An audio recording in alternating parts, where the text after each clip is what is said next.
राधे राधे। श्री हरिवंश पुराण के विष्णु पर्व का 53वां अध्याय 53। काल यवन की विशेषता। राजा साल्व का उसके यहाँ दूत बनकर आना और उसे जरासंध का संदेश सुनाना। वैशंपायन जी कहते हैं, जन्मेजय सबसे अधिक बलशाली काल यवन यवनों का राजा था, जो धर्म के अनुसार पूर्ववासियों की रक्षा करता था।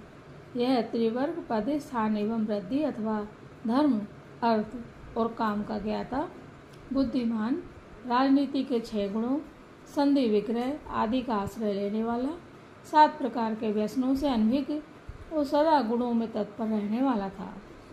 विद्यावान, धर्मशील, सत्यवादी, जितेंद्रिय, युद्ध विधि का ज्ञाता तथा दुर्लभ लाभ का अनुसरण करने वाला था। उसके समान बलवान दूसरा कोई नहीं था। वह सूरवीर और श्रेष्ठ मंत्रियों का सेवन करने वाला था। एक दिन जब वह मंत्रियों से घिरा हुआ अपनी रमणीय सभा में सुखपूर्वक बैठा था, आत्मक एवं विद्वान यवन उसकी सेवा में उपस्थित थे और उनमें परस्पर नाना प्रकार की दिव्य कथाएं हो रही थी। इसी समय दिव्य सुगंध लेकर मंद मंद वायु बहने लगी। वह सुगंध एवं शीतल वायु उन सबके काम भाव को जागृत करने लगी। उस समय सभा में जो लोग आए थे, वे सभी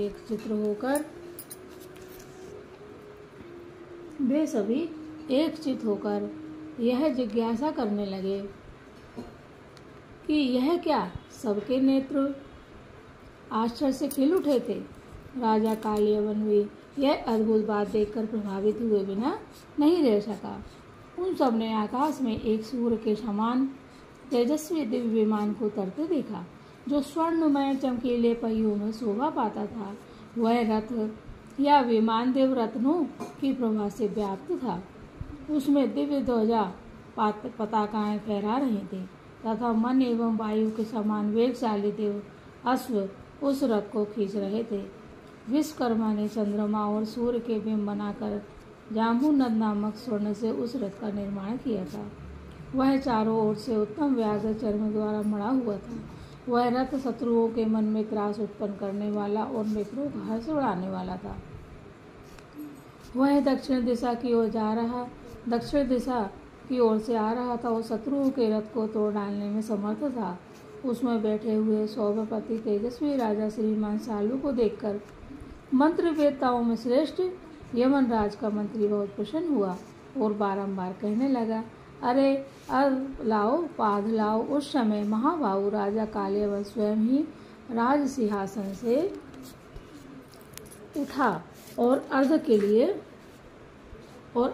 लिए आगे बढ़कर विमान से उतरने की सीढ़ी के पास खड़ा हो गया।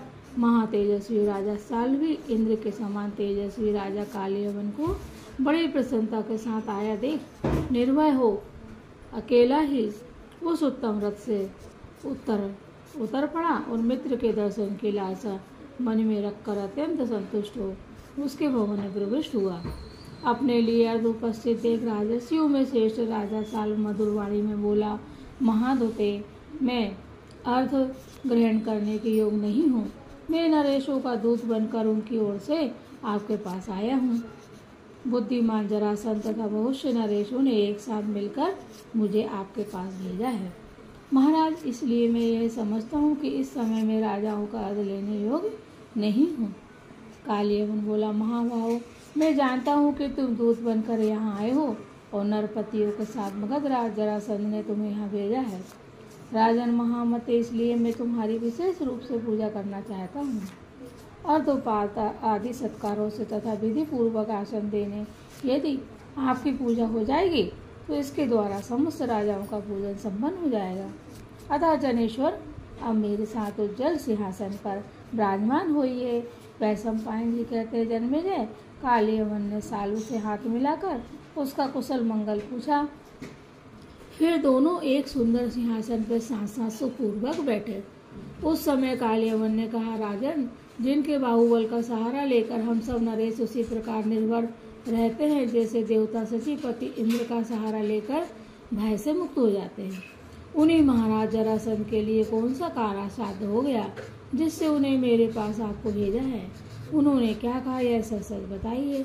वे प्रभु मेरे लिए क्या आज्ञा देते हैं, मैं उनकी आज्ञा का पालन करूंगा उनके कहने से अत्यंत दुष्कर्म कर्म भी कर सकता हूँ। साल बोला, राजेंद्र, यवनेश्वर मगधराज जरासंध ने आपसे जैसी बात कहने को कहा था वैसे ही मैं बता रहा हूँ, सुनिए। जरासंध ने कहा कि ये तो परम दुर्जय श्री कृष्ण प्रकट हुए हैं, संपूर्ण जगत को बड़ा कष्ट दे रहे हैं। उनके लिए उद्यत हुआ था। बहुत से राजा अपनी समूची सेना और सवारियां लेकर मेरे साथ हो गए थे। उन सबकी विशाल सेनाओं द्वारा मैंने गोमंत नामक उत्तम पर्वत पर घेरा डाला, क्योंकि उस समय श्री कृष्ण और बलराम गोमंत पर्वत पर ही विद्यमान थे। घेरा डालने के बाद मैंने पृथ्वीराज दम घोष का वचन सुना, जो महान अर्ध से भरा था। तब मैंने उन दोनों के विनाश के लिए उस पर्वत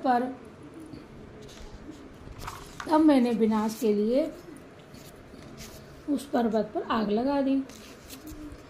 वह आग सैकड़ों हजारों लपटों से प्रज्वलित हो उठी, जो प्रलय काल के संवर्तक अग्नि के समान प्रकाशित हो रही थी।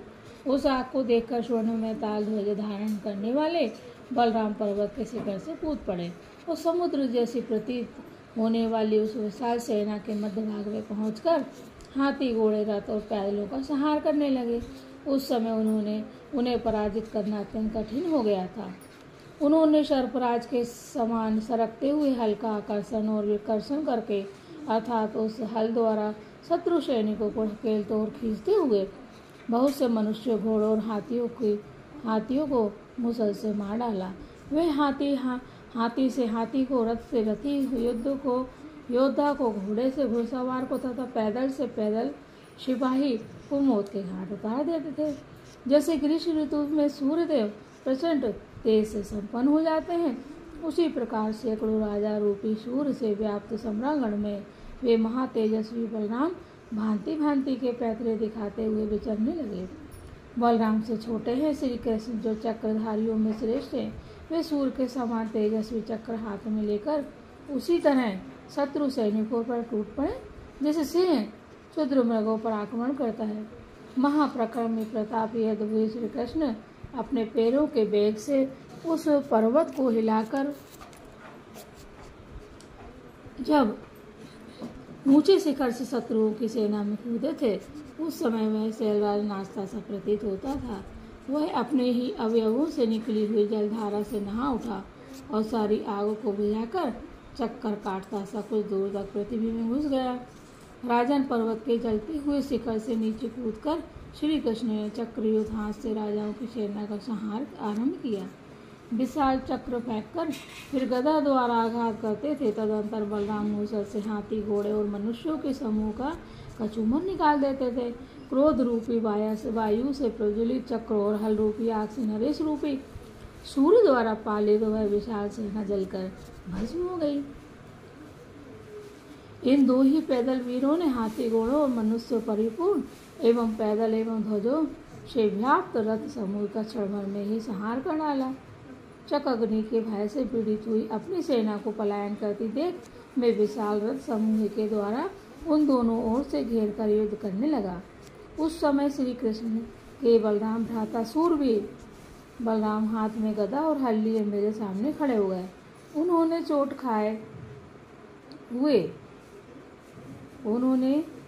खाए हुए सिंह के समान कुपित हो मेरी 12 अक्षौणी सेनाओं का संहार करके हल और मूसल को छोड़ दिया और गदा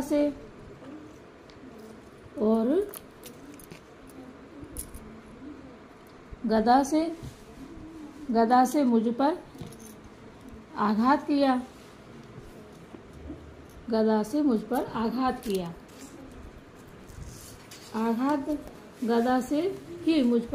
किया।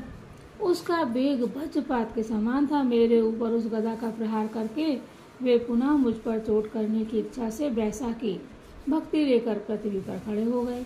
जैसे पूर्व काल में कार्तिकेय ने कोच पर्वत विदीर्ण किया था, उसी प्रकार से वे मेरे मर्म स्थान को लक्ष्य करके शक्ति छोड़ने की इच्छा से अपने बड़े बड़े नेत्रों द्वारा मेरी और इस तरह देखने लगे मानो मुझे जलाकर भस्म कर डालेंगे।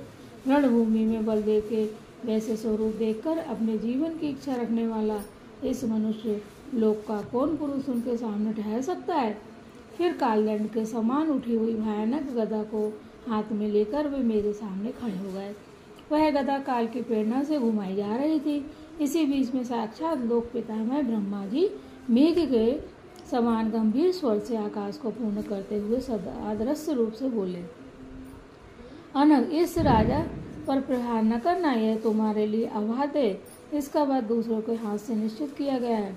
अतः हलधारी बलराम, तुम प्रहार से विरत हो जाओ। यह सुनकर उस आकाशवाणी के कारण मैं चिंता में निमग्न हो गया और युद्ध से लौट पड़ा, क्योंकि साक्षात ब्रह्मा जी ने वह ऐसा घोर वचन सुनाया था जो मेरी संपूर्ण प्राणी शक्ति को हर लेने वाला था। राजन, इसलिए मैं तुम्हें समस्त नरेशों के हित की कामना से कुछ कहना चाहता हूँ।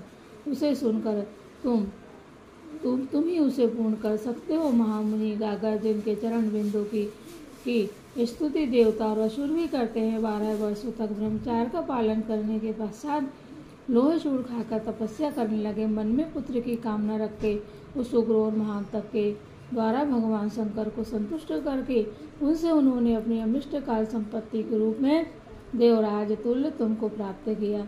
तुम मथुरा मंडल में उत्पन्न होने वाले लोगों के लिए अवध हो।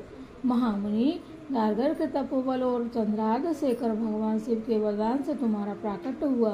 तुमसे टक्कर लेने पर श्री कृष्ण उसी प्रकार नष्ट हो जाएंगे जैसे सूर्य की किरणों से ढल जाता है। राजन, तुम राजाओं के वचनों से प्रेरित हो। श्री कृष्ण को जीतने का प्रयत्न करो।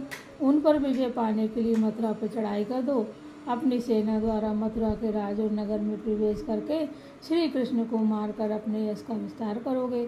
वसुदेव पुत्र श्री कृष्ण और बलराम अपने बंधु बांधवों सहित माथुरी हैं। तुम मथुरापुरी पर चढ़ाई करके उन दोनों भाइयों को युद्ध में जीत लोगे। साल्व कहता है नरेंद्र, राजाओं में सूर्य के समान प्रकाशित होने वाले जरासंध ने इस प्रकार जो संपूर्ण नरेशों के लिए हितकर बात कही, वह मैंने तुम्हें कहे सुनाई। तुम अपने मंत्रियों के साथ बैठकर उन सारी बातों पर बुद्धिपूर्वक विचार करके जो अपने लिए लाभदायक और उचित जान पड़े वह करो। इस प्रकार श्री महाभारत के खिलवाड़ हरिवंश के अंतर्गत विष्णु पर्व में साल्व का वाक्य विषयक 53वां अध्याय पूरा हुआ। जय श्री कृष्ण। राधे राधे। हे श्री कृष्ण, हम सब आपकी शरण में हैं। कथा को सुनने वाले, प्राण को सुनने वाले, सुनाने वाले, दूर तक पहुंचाने वाले, आप इन सभी पर आपकी कृपा बनी रहे। हम सब आपकी शरण में हैं।